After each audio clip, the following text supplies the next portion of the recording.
Was that my microphone? Okay. I'd like to call the meeting to order. I'd like to acknowledge that the town of Ladysmith acknowledges with gratitude that this meeting takes place on the unceded territory of the Zaminas First Nation. Do we have any late agenda items? No, Chair Botana, we do not. Thank you. So if I could get a recommendation that the agenda for this committee of the whole meeting be approved.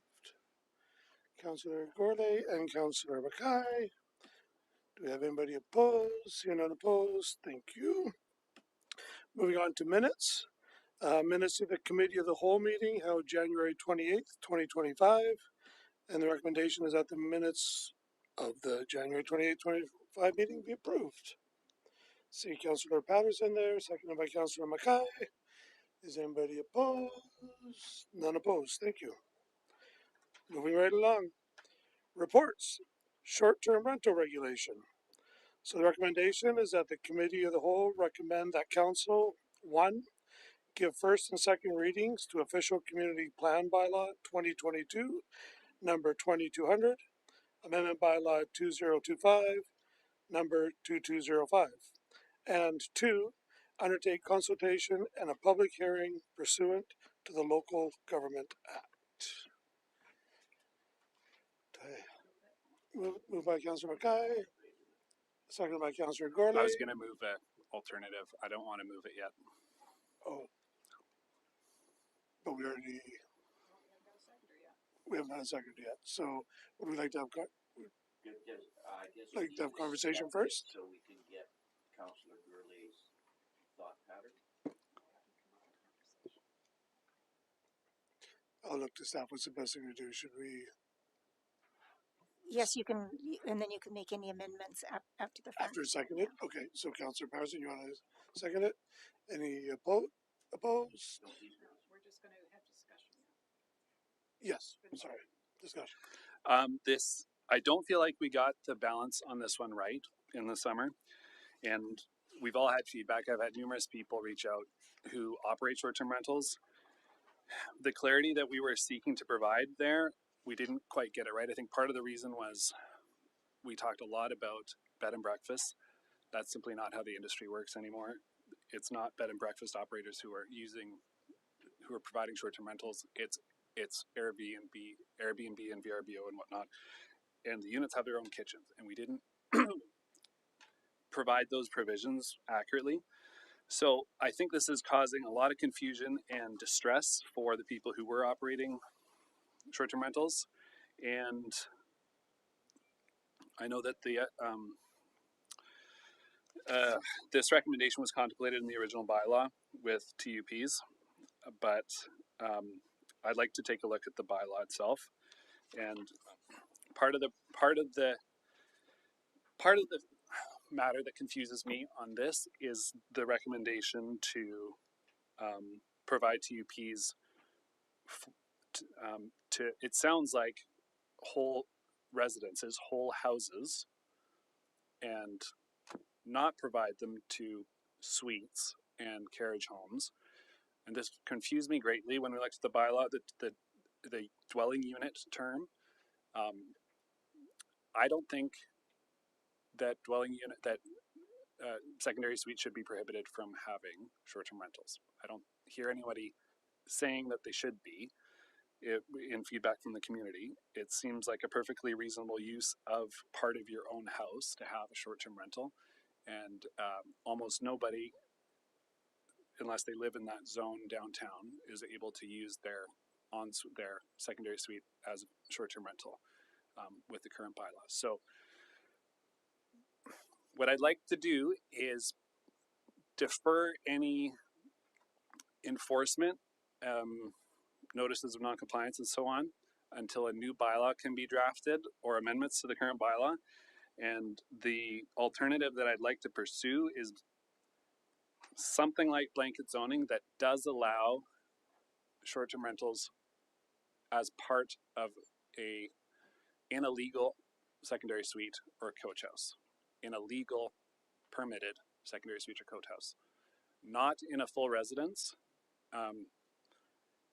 That's where I think the real problem is, when people are using their entire house and renting it out on a nightly basis, then, and this has happened in cities all over the place, in tourist cities, you get a whole neighborhood that theoretically has almost no one who lives there, and that's really detrimental to the housing. And but I think that we can prevent that while still allowing people to use part of their own homes as secondary suites. The thing that we also didn't consider is so many people are using secondary or offering secondaries, short-term rentals in their secondary suites, and they don't want to have long-term rentals because their own family and friends use those units as well, or they're just not comfortable having arm's length tenants in a part of a unit that's part of their home, if that makes sense. So anyway, that's where I'm at right now. Did you have any questions for staff with some of that, or? Hoping to hear from council on it, but also from staff. If am I understanding things correctly, or am I misguided on any of this? Through the chair, the guidelines don't prohibit the use of a secondary, issuing a temporary use permit for a secondary suite.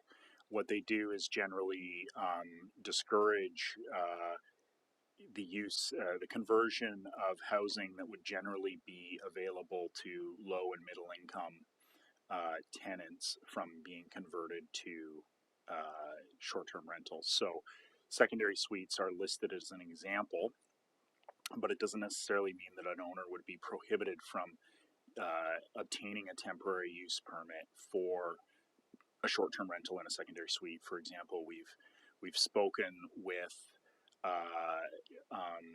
owners who have waterfront property and they have secondary suites, fairly large secondary suites, which normally would not be providing housing for those who need it most.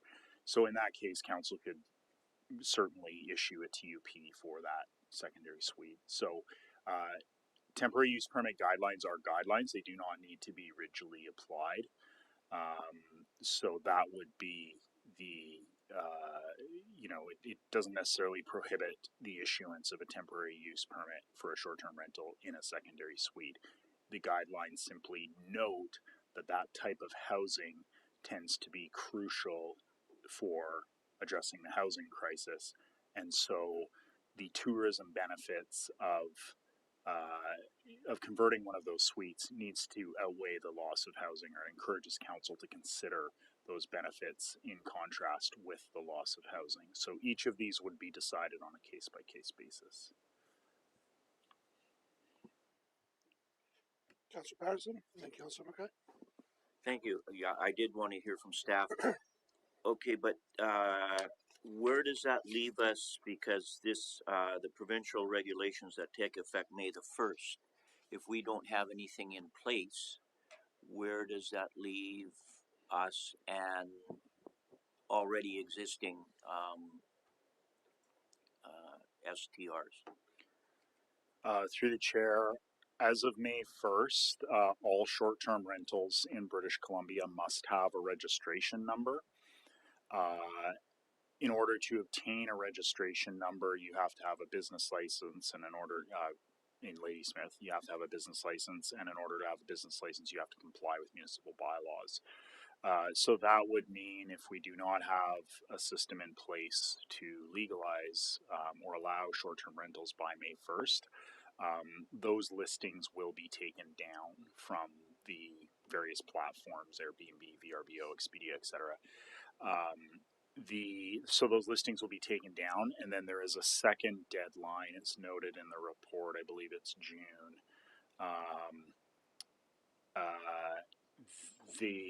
Once that deadline is reached, then not only will the listings have to be taken down, but the listings must be removed. Or bookings must be canceled.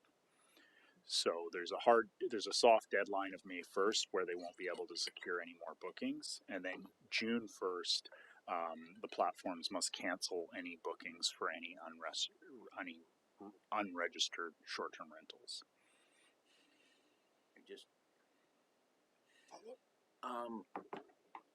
So there will be, if we don't have a bylaw in place, there will be I'm going to say potential heavy impact to the ones that are not abiding by having the business license and the rest of it. Through the chair, that is correct. There will be a substantial impact as a result of the provincial change.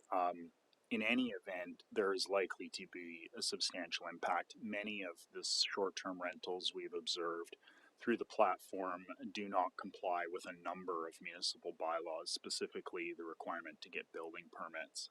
So even if we were to do blanket legalization through the business licensing process, we would likely need to enforce building code matters as well, because much of these conversions have happened without permits.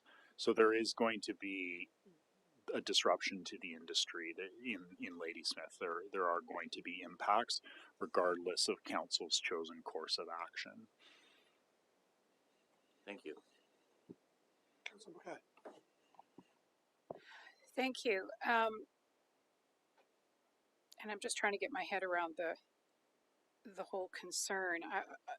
The whole purpose of the legislation is to ensure housing stock is available for renters.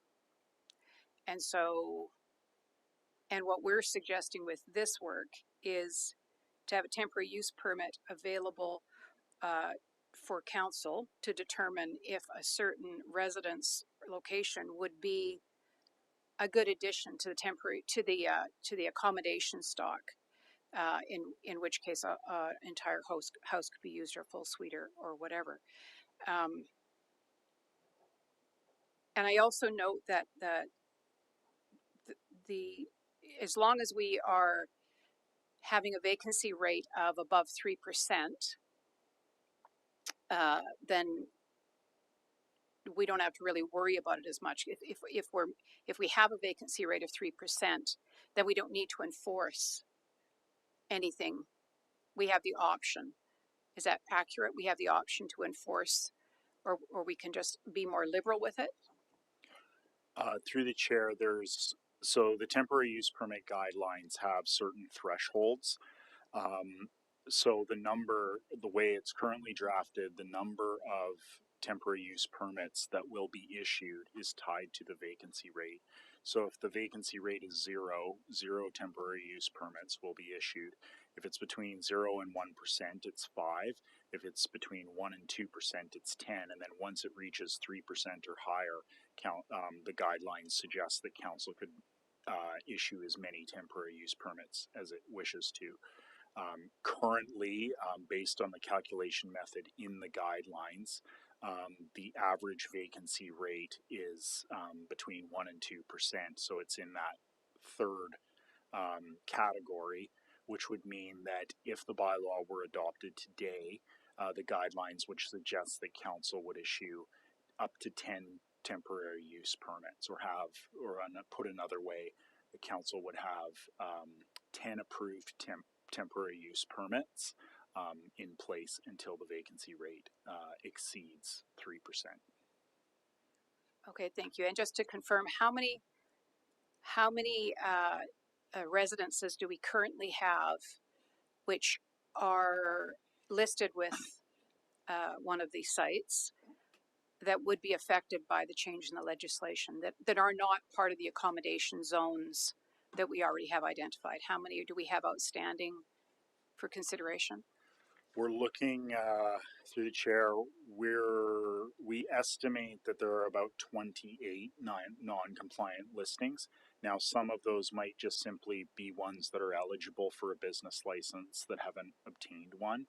So not all of those will experience a complete shutdown. They may just need to come in and get a business license. But generally, the number would be between 20 and 30. So just another follow-up, if I could. Of the ones that are so that 28 is outside of the accommodation zone. Is that correct? Most likely, yes. We don't know their exact locations because of the way their locations are calculated, but most of those, possibly all, would be outside of zones that allow tourist accommodation. And how many of that 28 do you estimate have come in with regards to getting compliance with a business license? Through the chair, I think we've had maybe 5 or 6 inquiries. And how are we reaching out to them? Sorry, is that all right? How are we reaching out to contact people? Are we doing that through the platform, or we're through information provided by the platform? Through the chair, we have not issued any notices of non-compliance. The platform only allows us to send either a notice of non-compliance or a letter to the person, or a takedown order following a notice of non-compliance. So we have not used that platform to reach out to folks. We could certainly use it if these regulations are passed. We could pass on the information as to how to legalize. As it stands now, we don't have a system of legalization, so there's not really much use in contacting people because their venue to legalize would be rezoning. Right. Okay, thank you. That's all for now. I just want to make a quick clarification comment. I know, Jake, that you didn't mean it, but this is for people who might be watching or watch later, when you said that if it's adopted tonight, this recommendation cannot be adopted tonight. We are merely recommending to council, so we do have time. It's not. I just want to remind us that, right? We're committee of the whole, so we're not adopting. Yeah. Thanks. We have We've had one go around. Do we have more? Did you want Do you want to start with you? I guess I'd like to propose an amendment. I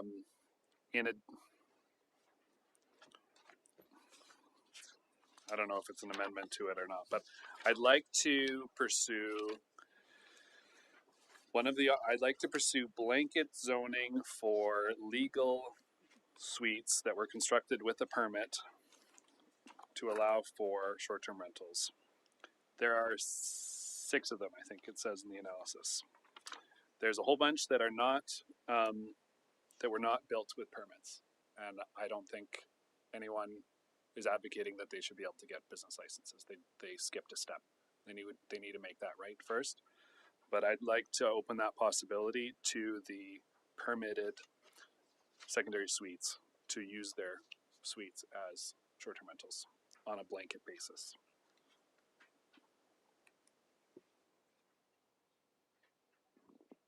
question through to staff? If somebody has a secondary suite, and I couldn't it be turned around to a short-term rental?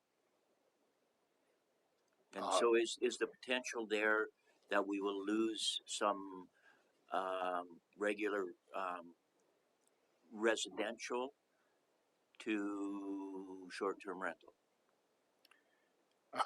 Through the chair, if a blanket zoning amendment were made to all of the zones that allow secondary suites, that would allow short-term rentals in secondary suites, that would certainly likely lead to an expansion of short-term rentals, as opposed it would lead to a loss in housing, because there would be many people who would simply use that. I should stress as well that is not necessarily what's recommended in the Cowichan Workforce Housing Strategy, which is council commits to considering through our official community plan. So we might actually need an official community plan to amendment to make those zoning changes as well. Thank you. So just to clarify, just to make it really, really clear, if we were to go with blanket zoning to allow for, as stated here, to legalize single short-term rentals in all of the homes that have secondary suites that are legalized, built with a permit, and if they got a business license, we would potentially, perhaps most likely, actually lose rental stock as opposed to achieving what we're trying to achieve, which is to ensure that we have adequate rental stock. Is that correct? Through the chair, that would be the theory. That's the theory behind the provincial short-term rental accommodation act, is to return that type of housing stock to the rental housing market. How that would play out in the market is tough to know. Theoretically, you know, and this is just basic microeconomics, you could have a saturation of short-term rentals hit the market to the point where so many of them become unviable that they have to return them back to the rental market. That's one theory. But yeah, generally speaking, you can't really do both. So you can't have a secondary suite and a short-term rental at the same time. So by extension, that means that if you were to allow that land use, there would certainly be instances where that residential land use would convert to that tourism land use. Through the chair, I would like to flesh out what Councillor Gourlay's concerns are with this. I'd like to have a better understanding of what the actual concerns are for moving forward through you. If I can ask him that through you. Making no eye contact. Did you notice? That was stealing my next question, but you can go ahead. Can you explain your concerns clearer? I can try and make it a little more clear, make it more sense. I've just heard from a number of operators who will not be using their secondary suites for long-term rentals. They are uncomfortable with it, or they use them for family and friends, and they don't want them to be permanently occupied by renters. You can't you can't force people to just accept that. It's their house. And they do provide a compelling argument for the business case of a short-term rental in the community. And you know, this year where Canadians are en masse deciding to spend their vacations in Canada, here on the West Coast, it's a beautiful place to come. This is, I think, a important business service and tourism service that we provide in our community and for the surrounding areas. Short-term rentals are part of the accommodation industry. This is making it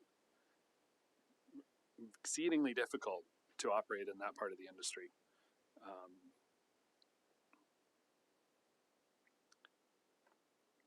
That's the basis of my concern. Okay. I see caution. If I can just respond to that, I see where you're coming from with regards to concerns of individual people, but all of those individual people would have the opportunity to apply for a temporary use permit. Is that correct to staff? Through the chair, yes, that's correct. Anyone can apply for a temporary use permit. Also, anyone can still apply for a rezoning, and the official community plan bylaw amendments do outline some guidelines for considering those rezoning applications as well. So it's not like this will prohibit, like, you know, I need to be very clear here. This does not prohibit short-term rentals in secondary suites at all. All it does is require someone to obtain either a rezoning or a temporary use permit. So that those folks would have the opportunity. It was mentioned that there are scenarios where people, for example, have family staying in the house. So those would all be things that council could consider. So for example, if someone has a family member who works out of the country for 8 months of the year, and therefore their secondary suite, you know, they put the secondary suite up for rental in the summer months. That would be a benefit to the tourism industry that would outweigh the loss, virtually no loss, of residential housing, and that would make strong grounds for council to issue the temporary use permit and for staff to make a recommendation to issue that temporary use permit. Thank you. Councillor Patterson, did you have your hand up? So You're next. what you said was that people that could possibly be affected by this, there is an avenue for them to try and resolve and allow their short-term rental. But with this in place, it will also give us and other communities the opportunity to find the ones that aren't built to standard, built to code, and could potentially be unsafe, and we could enforce that. Through the chair, yes, that's actually a key component of the temporary use permit guidelines. You see a lot of policies in there about code compliance, as well as the quality of the tourism offering, so that we don't want, we recognize in drafting the guidelines, we kind of recognize that not everyone wants to stay at the Taj Mahal, but they do want a clean, comfortable room that is safe, that and so that they have an enjoyable guest experience when they come to Ladysmith and come back. So this, again, that's all part of the analysis that council can make on a case-by-case basis in deciding who gets temporary use permits and who doesn't, is that fundamental goal of balancing the desire for a thriving tourism industry with the desire to maintain a stock of housing for residents. And council can weigh those options using within the ambit of guidelines, which are not rigidly binding, which we feel gives council enough opportunity to examine each on a case-by-case basis and grant flexibility where needed. Thank you. So if I could just make a comment, I think what we have in front of us might not be exactly what Councillor Gurley and those people that brought it to his attention, but it is an opportunity for them to get to where they want to be. It's just a couple extra steps, but it also gives the town more opportunity, like Mr. Bellababa said, to enforce the safety standards, the quality standards. So I think the benefits of this far outweigh concerns. So did we do an amendment? It wasn't seconded. Oh, okay. If it is seconded, I'll vote against it. Councillor Gorley. Okay, thank you for the feedback. Couple questions. Can we issue temporary use permits swiftly enough should this pass and then go to council, and then if there's a public hearing or something part of the recommendation, I believe, can we get this done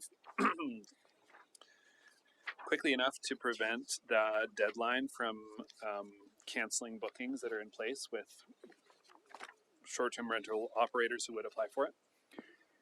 Through the chair, that's up to the applicants. We can't comment on how quickly we can process applications we haven't received.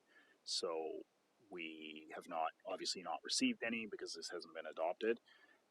And also, once an application is received, we may require additional information from the applicant and so on. So we can't provide any guarantees in that respect. However, temporary use permits are generally fairly fast to process.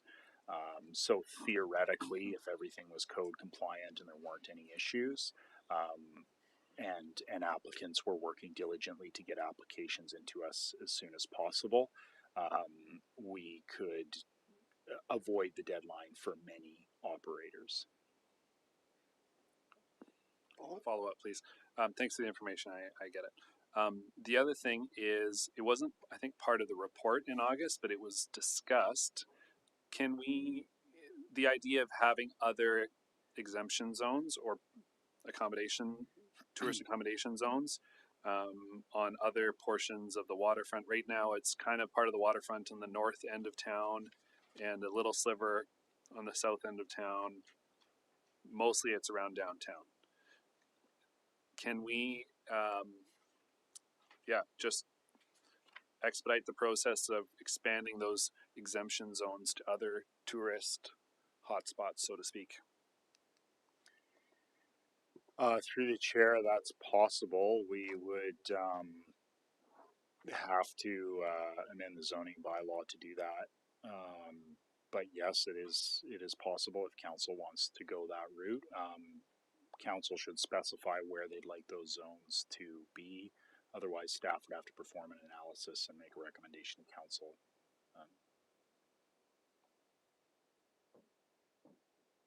Councillor McKay. Thanks. I feel as though taking that route would be a much longer process than just somehow perhaps coming through communications, making sure people are aware that if they're interested in continuing on with their short-term rental, like they need to be moving ahead with getting their license and all the rest of it. Not target individual people, just make it communications so it's wide and clear that people need to be moving forward on it. Make sure they know the deadlines and so on. Maybe just like a "did you know" kind of post, and it just in terms of being fair with people. If they're sitting back, maybe not paying attention, they need to be paying attention, and recognizing if this was to pass, if we were to move forward with the temporary use permit, as is written here, that they would need to be working on that in an expedited fashion in order to make sure they make the deadlines for the May 1st. Obviously, some people might be okay with having a hiatus in their profile online. It's still early enough in the season, but I just think that's something we could be considering as well. Is some communication. Sorry, I see Jake. Through the chair, something I should add on a zoning scenario is it doesn't resolve other issues that may prevent someone from getting a registration number. So, for example, if they've built their suite without permits, just because they're in a zone where tourist accommodation would be allowed, we'd still have to issue a business license. We still wouldn't be able to issue the business license because of the non-compliant construction. So those owners would find themselves in sort of the exact same scenario of needing to legalize. Those needing to make those code upgrades. So most likely, most of the waterfront sites, if they do have secondary suites that they're using for short-term rental, do not have permits for those suites because many of those homes were built prior to 2011, and the town didn't legalize secondary suites until 2011. I think it also makes sense, rather for council to try and determine zones that we think should be included in the accommodation, like our own little sort of isolated blanket zones. I think it makes more sense for the people who are actually running the businesses to come forward and initiate the process. Otherwise, I wouldn't know where to start. Just because I know someone who lives over there who might want to run an Airbnb, that's not a reason for us to do that whole neighborhood. You know what I mean? Like I think we're on a better track doing the temporary use permit and making people aware that they can also apply for a rezoning themselves. If they have a good situation, they're in a perfect spot, and them and 4 of their neighbors all have basement suites that they want to be able to rent out, and it's a perfect profile for accommodation for tourism. They could go for more of a blanket, or they could each go for a individual zoning change. That makes more sense to me than us trying to guess what's going to meet the needs of our community.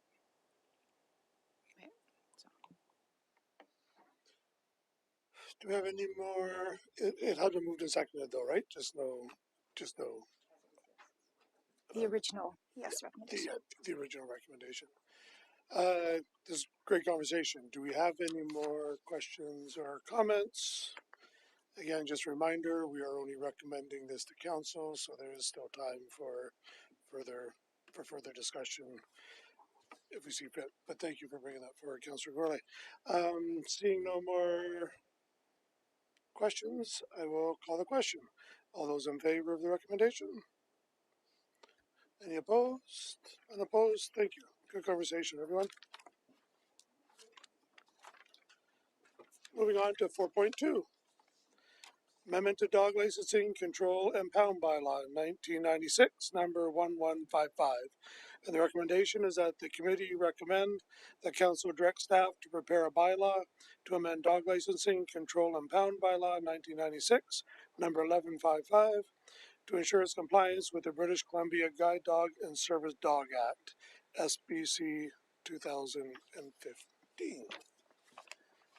Have anybody to move in second for conversation?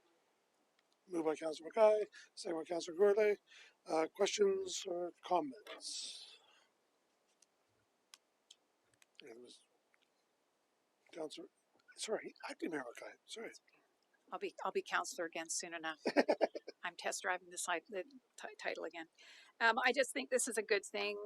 We did have an incident, as described in the staff report, where an individual was not allowed to have their service dog with them at an event in Ladysmith, and it appears that our bylaw is quite outdated, and we do need to bring it up. And this is a good starting point. I do notice that the rest of it is to sort of take a look at the whole bylaw and make sure the whole thing is brought up to speed. And when you do read it, it is quite clear that it's a bit of an old-fashioned wording and all the rest of it. So, and this from a person who is utterly dog phobic. So it's everything I can do to brace all of my anxieties when I see a dog in the street. So, yeah, it has to happen. So. Thank you. Yeah, and I just wanted to follow up too by thanking staff. You know, having unfortunate occurrence happen, but kind of go, huh, maybe that's not right. Maybe we should bring this forward. I think that's thanks for being reactive to a situation that definitely needs some updating. I 100% agree. Do we have any other comments or questions? Letting you off easy there, Chris. All those in favor? Unopposed? Motion carries. Thank you. Recommendation carries. Thank you. 4.3, Protective Services Annual Report 2024. The recommendation is that the committee receive the report dated March 11th, 2025 from the Manager of Protective Services regarding the 2024 activities of the Protected Services Department. I spoke too soon. You're not off the hook quite yet. moved by Councillor Patterson. Seconded by Councillor Gourlay. Councillor Patterson. Thank you. Just a couple of questions. Going down to the second to last bullet on 34, the strategic work plan. Is that still an ongoing project? Through the chair, that is an ongoing project. We are getting closer to a final product, and we're hoping to see that within the next couple of months. Okay.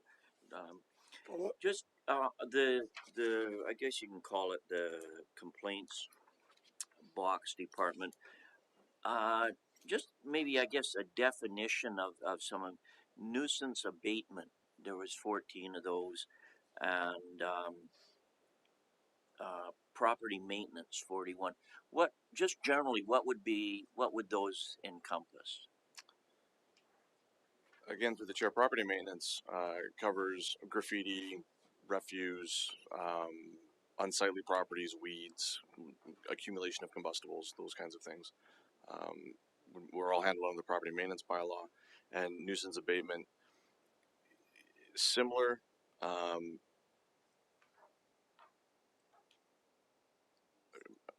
trying to differentiate because the one right above it is noise suppression. I was going to say nuisance abatement can typically also include noise suppression. It does have some of the other elements of property maintenance bylaw as well. So it's specific infractions within the bylaws, and I'm not familiar enough with nuisance abatement to be able to define that properly for you, but I will get back to you on that. Okay, just actually two more comments is because I've never seen this before us, and I think it's great. So thank you, and I would like to make a motion after this. Have we sent a letter to the Marine Search and Rescue congratulating them? Okay, so after this, I'd like to We'll do this recommendation first. Yeah. Councillor Mayor Mackay. Thank you. Yeah, great report. Really interesting. I was particularly interested in the Royal Canadian Marine Search and Rescue group. Is that a paid on call service as well, or paid for call out at in any capacity? Noting they have 700 hours of training.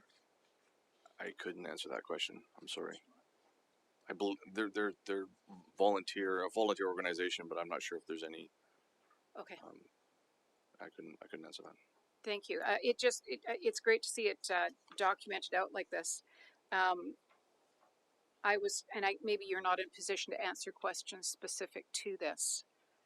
I was curious as to the number of marine issues or missions that went out in relation to our immediate inner harbor, specifically sort of the dog patch area or any of the other sort of other areas that are of similar description. Do we have any kind of feedback on that? Right through the chair, there are a couple in their attachment. There are a couple of references made to those areas, but I don't know that there were statistics submitted specifically regarding those areas. Okay, thank you. I just think it's great and would like to see it continued. This kind of reporting continued is good. Thank you. Thank you. Do we have any other comments or questions? Seeing none, like to, all those in favor of the recommendation? Unopposed, thank you, and I'm sensing a recommendation coming from Councillor Patterson. Well, you can do it if you want. Nope. No, thank you, Mr. Chair. I've seen the accolades paid and justifiably so to the local volunteers from the Royal Canadian Marine Search and Rescue, and I didn't recall us sending a letter of congratulations for their award of excellence. So I'd like to make a motion that we send a letter to the local squadron, not a squadron, with group, congratulating them and thanking them for the more than 700 hours that they put in. You want to recommend council? Oh yeah, we got to go Okay. to council. Yeah, that what you're Is saying. that, yeah. I wasn't trying to write it, I was just. Moved by Councillor Patterson, seconded by Acting Mayor Mackay. Sorry, I should double check. You got that? Is there any questions, any conversations? No? All those in favor? Unopposed? Recommendation carries. Thank you for that, Councillor Patterson. Moving on to 5, council submissions. 5.1, condition of some older buildings in the downtown core. Councillor Patterson has requested that the committee discuss the condition and resulting safety considerations for some of the older buildings in the downtown core. I will pass that over to Councillor Patterson. Thank you, Mr. Chair. And in my mad panic to get down here so I could have as much fun as you folks, I forgot my cell phone at home, and the pictures are on my cell phone. So I did send pictures to council and to the city manager of a couple of buildings that, in my opinion, one of them is a total disgrace to the community, in my opinion.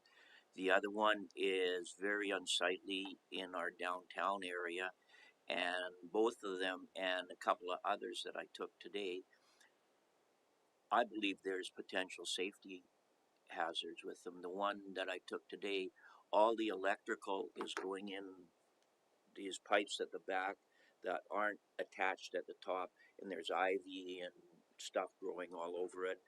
The downspouts for their stormwater from the roof are opening up onto the sidewalk. And what brought this on is just over Christmas and shortly after, I saw reports on TV about buildings in Vancouver and the Lower Mainland that are in disrepair, and they're taking action on them. So I don't know if council looked at the pictures that I sent. One of them, the fence is almost on a 45-degree angle, leaning over public sidewalk, and there's potential for somebody to get hurt there. The fire hazard in both of them, in my opinion, is very high. I don't know what recourse we have. One of them falls hugely into our unsightly properties bylaw.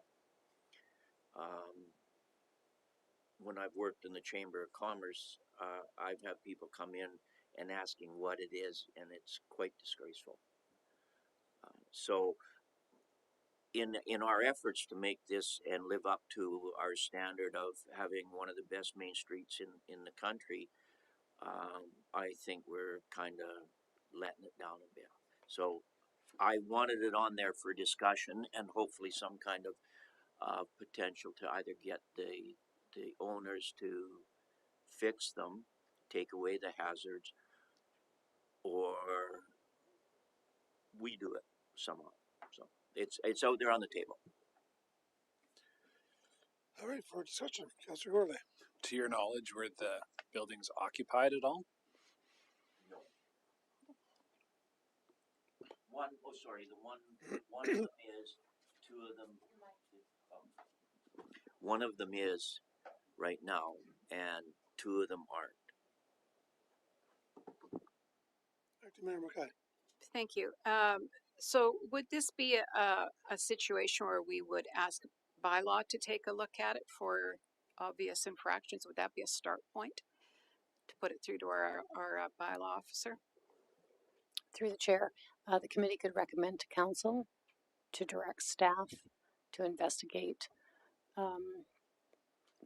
potential hazards in buildings that have been brought forward by Councillor Patterson. Something to that effect. Thank you for that, though. Yeah, That thank was you. going to be my question to Okay. staff. What if you guys had any recommendations on what to do? Does that go along with what you were kind of looking for, Councillor Patterson? Well, I was hoping for something like steamrolling. I didn't turn it on. Any kind of action that we can take, especially on two of them, and maybe working in cooperation with the owners, and hopefully the owners might have pride in their location and pride in their neighbors, and do what they can to bring their buildings into what is one of Canada's prettiest main streets. So yeah, have staff work on it, go to council, ask staff to work on it, and come back and whatever their recommendation would be. Well, I think Yeah, it's one of those I was going to say, I think so. Are you recommending kind of what Allison said, to recommend council? what she said. Yes, what the city For the committee of the whole to recommend that council seek staff advice on ways to move forward in investigating unsafe situations in our downtown core with regard to buildings. Does that make sense? Could you make that make sense? I was going to say that might need some wordsmithing, but Okay. I think we're getting the gist of. better than what I could have done. So through the chair, in terms of you want it to be investigated and then reported back to council, is that correct with possible suggestions? No, Okay, so like, for instance, that the committee recommend that council direct staff to investigate potential hazards in buildings brought forward to the committee by Councillor Patterson and return to council with recommendations for improvements or something like that? Next would that steps. work? Recommendations for next steps. recommendation for next step. Yeah, Thank you. that's what I heard.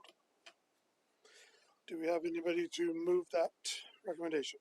Go ahead. Moved by Acting Mayor Mackay. Can we give that one to Councillor Gorley? Second it. He did it. Any further questions or comments or anything? All those in favor? Unopposed? Recommendation carries. Thanks for bringing that to our attention.